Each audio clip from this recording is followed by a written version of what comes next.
Olá pessoal, meu nome é Daniela Veloso, seja bem-vindo a mais um vídeo aqui no meu canal. E hoje nós iremos falar sobre energia térmica. Para a gente começar a falar de energia, é bom a gente entender a relação dessa energia com o comportamento dos animais, com o comportamento dos seres vivos. A sobrevivência dos seres vivos, dependente aí do grupo a que ele pertence, do reino a que ele pertence, está relacionada a uma faixa, a um intervalo de temperatura, Então a gente encontra animais muito bem adaptados nas regiões polares, nas áreas mais temperadas, nas regiões mais tropicais, nas regiões mais úmidas.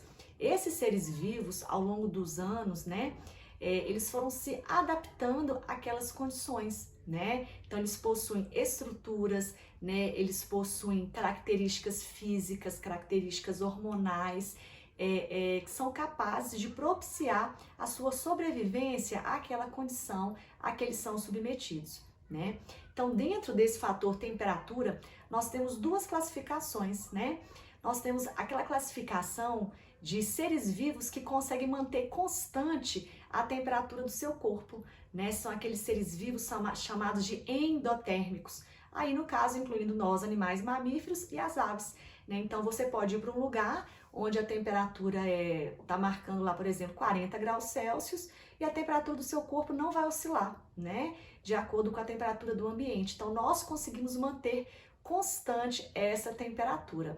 Já outros animais, eles precisam da luz do sol, para gerar esse aquecimento interno, Então, esse caso é bem perceptível no grupo dos répteis, Então, a gente observa, vários animais, principalmente os jacarés, que ora eles estão dentro da água, ora eles estão na terra, Sempre buscando esse fator aquecimento, Então, para esses animais, nós temos uma classificação, então nós chamamos eles de animais ectotérmicos, fora, que precisa de um aquecimento externo. Ele não consegue esse aquecimento manter constante a sua temperatura dentro do seu corpo.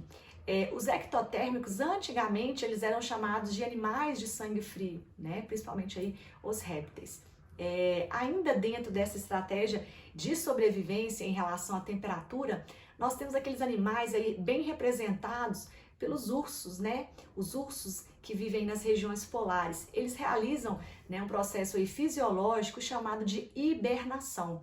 A hibernação nada mais é que uma estratégia de sobrevivência, uma condição fisiológica, uma condição natural do animal, quando submetido a uma condição, uma condição extrema de frio. Então, para essa hibernação acontecer, há um preparo, Principalmente aí um preparo em relação à nutrição do animal e até mesmo um preparo hormonal, para que ele consiga realizar aquela hibernação. Durante a hibernação, os processos fisiológicos desse animal, ele continua acontecendo, só que há uma diminuição aí no gasto energético desse animal, ele não sai para caçar, não se reproduz, Há um consumo, há um gasto de energia, de calorias, sim, porque os processos fisiológicos e metabólicos continuam acontecendo, A hibernação, então, ela está associada a uma condição de frio, Mas a gente também tem a estivação, Então, há animais, inclusive mamíferos, alguns roedores que vivem aí em regiões extremamente quentes, que durante o período mais quente do ano, em alguns desertos também, esses animais, eles estivam, Então, alguns entram dentro dessa areia aí, procuram uma área dessa areia, no subsolo, no solo, onde há uma maior concentração de umidade, para não ficar exposto aí à condição elevada de temperatura, Então, a gente tem a hibernação para uma condição relacionada ao frio e a estivação a uma condição relacionada ao calor. Então, são estratégias aí que vão garantir a sobrevivência desses animais, em condições diferentes de temperatura, tanto para o calor quanto para o frio. Em relação a nós, animais mamíferos, uma condição bem característica que a gente pode, dentro desse fator temperatura, ressaltar, é a questão da sensação térmica, Então, o que é uma sensação térmica? A sensação térmica ela está relacionada à percepção de temperatura no nosso corpo em relação à condição ambiental, em relação à condição do ambiente. Tem alguns fatores que vão alterar essa sensação térmica? Sim, O vento, a chuva, São fatores que podem, uma neve, uma geada, são fatores que podem intensificar essa sensação térmica. Então, às vezes você está numa cidade, você tem um termômetro lá na rua e você vê que a temperatura, né, ela vai ser marcada através do termômetro, que vai indicar a temperatura daquela condição de tempo naquele momento. Então, por exemplo, está marcando lá 35 graus Celsius. Porém, o seu corpo você consegue perceber através da sua sensação térmica que na verdade tá muito mais quente que 35 graus. Aí entra, né, os fatores ambientais, né? Às vezes, né, um fator ambiental local que você se encontra associado a fatores ambientais pode sim aumentar a sua percepção de temperatura. E essa temperatura, na verdade, não ser 35 graus Celsius, às vezes 38 graus Celsius. Então, essa condição, ela acontece tanto para o frio quanto para o calor. Nós temos o nosso corpo mecanismos, né, que nos garante essa percepção de temperatura, né, através de células, através de estruturas. Então a gente tem os receptores térmicos. Esses receptores térmicos, eles estão associados, inclusive, a variação mesmo da nossa atividade nervosa, da nossa atividade motora. Está presente ao longo do nosso corpo, principalmente aí a gente encontra os termorreceptores nas mãos, nos pés também. E esses termorreceptores, eles vão possibilitar, né, que a gente consiga realizar essa percepção de temperatura do ambiente. Por exemplo, quando você encosta a mão numa panela quente, imediatamente você vai fazer o quê? Um reflexo de retirada com a sua mão, né? Então, involuntariamente você tira a mão da tampa daquela panela, né? Ou você toma um choque ali encostando numa tomada com algum problema, um fio descascado. Então, é uma ação involuntária, né? É o seu termorreceptor presente aqui, por exemplo, na sua mão, né? Possibilitou que você tivesse essa percepção rápida ali de que aquilo ali vai gerar dor, de que aquilo ali tá quente, né? Que aquilo ali pode causar algum prejuízo para a sua saúde, né? Nós temos, por exemplo, termorreceptores localizados na nossa boca, né? Então, quando você coloca alguma coisa muito quente na boca, né, você rapidamente vai perceber que aquilo ali pode te machucar, né, que a temperatura às vezes não é suportável.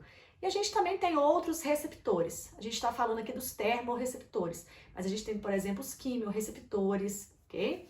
Que vão dar respostas aí para outras condições do nosso organismo. Falando de temperatura, gente, não tinha como não falar de aquecimento global, né? Inclusive tem um vídeo aqui no canal que fala sobre aquecimento global e efeito estufa. O que o aquecimento global tem a ver, né, dentro aqui de energia térmica? Uma condição aí que já é observada em vários mares, né, em vários locais aí do nosso planeta, é a consequência do aumento da temperatura do planeta nas águas marinhas, nas águas oceânicas. Não são todos os seres vivos que conseguem se adaptar a esse aumento de temperatura.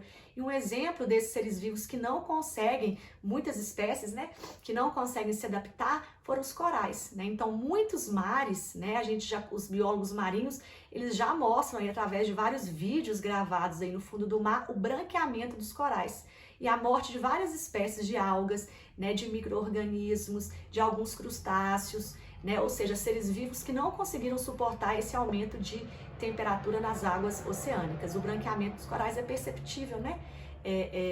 Que antes ocupava uma área imensa em vários mares, em vários oceanos aí, e hoje nós podemos falar que os mares estão menos coloridos, em decorrência aí do aquecimento global, né? O aumento de temperatura aí do nosso planeta. Quanto maior a temperatura fornecida, né, a um corpo, maior vai ser a agitação das partículas, né? Então eu costumo falar com os meninos que um exemplo claro disso é quando você coloca água para ferver, né? Então na nossa região aqui a água vai ferver mais ou menos a 100 graus Celsius, né? Quando atinge 100 graus Celsius a água ferve para nós aqui na nossa cidade. E aí o que a gente consegue até ouvir, né, essa água borbulhar. A gente consegue até observar, é visível a agitação térmica. Então, quanto maior é a temperatura fornecida ali àquele corpo, maior vai ser a agitação. E o contrário também é válido. Quanto menor a temperatura fornecida, menor vai ser a agitação térmica. Um exemplo disso é dentro do freezer, né? Os materiais, né, os alimentos que são colocados aí dentro do freezer, ok? Há dois conceitos relacionados à sensação térmica, à energia térmica, temperatura e calor, a gente tem que diferenciar, né? Então, por exemplo, a temperatura, né, de um corpo, por exemplo, está relacionado ao grau de agitação térmica das partículas que o compõem. Esse é o conceito inerente à temperatura. Agora, calor, né? O que a gente pode referenciar de calor? Calor vai ser a energia em trânsito. Que energia em trânsito seria essa? Então, a energia que vai fluir de um corpo de maior temperatura para um corpo de menor temperatura. Então, esse é o conceito de calor. O conceito de calor está diretamente relacionado ao conceito de equilíbrio térmico, né? Então, por exemplo, você pega uma bebida, um suco, por exemplo, que está em temperatura ambiente. Vamos colocar lá que está a 25 graus Celsius. Você coloca dentro de um copo. Aí você coloca algumas pedras de gelo, né? O que vai acontecer naquele momento ali? A temperatura do gelo é menor que a temperatura do suco, né? Então, esse composto aí vai acontecer o quê? Um equilíbrio térmico. Vai acontecer, a gente vai conseguir observar ali o conceito de calor, que é essa energia em trânsito que vai fluir do corpo de maior temperatura, que nesse exemplo é o suco, que está mais ou menos a 25 graus Celsius, para o corpo de menor temperatura, que é o gelo. Por isso que o gelo vai derreter, né? Até atingir o quê? Até os dois atingirem o equilíbrio térmico, né? Quando eles ficarem ali mais ou menos com a mesma temperatura. Então, esse é o conceito de equilíbrio térmico que está diretamente relacionado ao conceito de calor, né? E a temperatura, o que seria o grau de agitação térmica aí das moléculas, ok? Um outro conceito relacionado à energia térmica é a condutividade térmica. E essa condutividade térmica, pessoal, ela pode ser até medida, né? Há uma classificação para isso, até uma tabelinha, né? Com alguns materiais em relação à sua capacidade de conduzir bem ou não o calor, né? Então, essa condutividade térmica seria a grandeza que vai quantificar a capacidade dos materiais de serem bons condutores de calor ou não tão bons condutores de calor. Então, a gente tem uma classificação chamada de condutores térmicos e isolantes térmicos. E esse conceito ele está relacionado no nosso dia a dia, na nossa vida, na construção das nossas casas, né? Então, por exemplo, materiais que são usados na produção de panelas, de utensílios domésticos, revestimento de piso, telhado, né? Usa-se essa classificação desses materiais, ok? Então, por exemplo, as panelas. O objetivo dessas panelas é gerar o cozimento, a fritura, o preparo daquele alimento que está no seu interior, né, com fornecimento ali de energia, através do gás de cozinha, por exemplo, ou da lenha, né? Então, a capacidade desse material de receber esse calor e de transferir esse calor para o conteúdo que está ali dentro dele, no caso, uma panela, né? Então, os metais, o alumínio, o aço inox, eles são bons condutores térmicos, eles têm uma boa condutividade térmica, por isso que são usados, como por exemplo aí na confecção de panelas. Já o cabo dessa panela, a alça dessa, aliás, o cabo de uma colher ou a alça de uma panela, algumas até são feitas com o mesmo material. Porém, você não pode esquecer a colher ali na panela, porque se essa panela estiver em preparo de alimentos, você vai queimar a mão ao segurá-la, né? Então, o que a gente observa? Que algumas panelas, as alças, são feitas de outros materiais, como por exemplo a madeira, o silicone, outros tipos de plástico.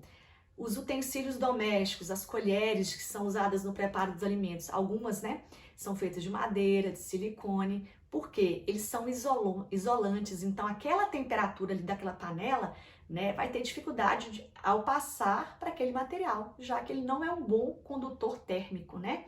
Aquelas luvas de proteção que a gente utiliza para retirar algum alimento, né, do forno, por exemplo, são feitas com materiais isolantes para evitar que você queime a mão, né? A confecção, por exemplo, né, de um ferro de passar roupa.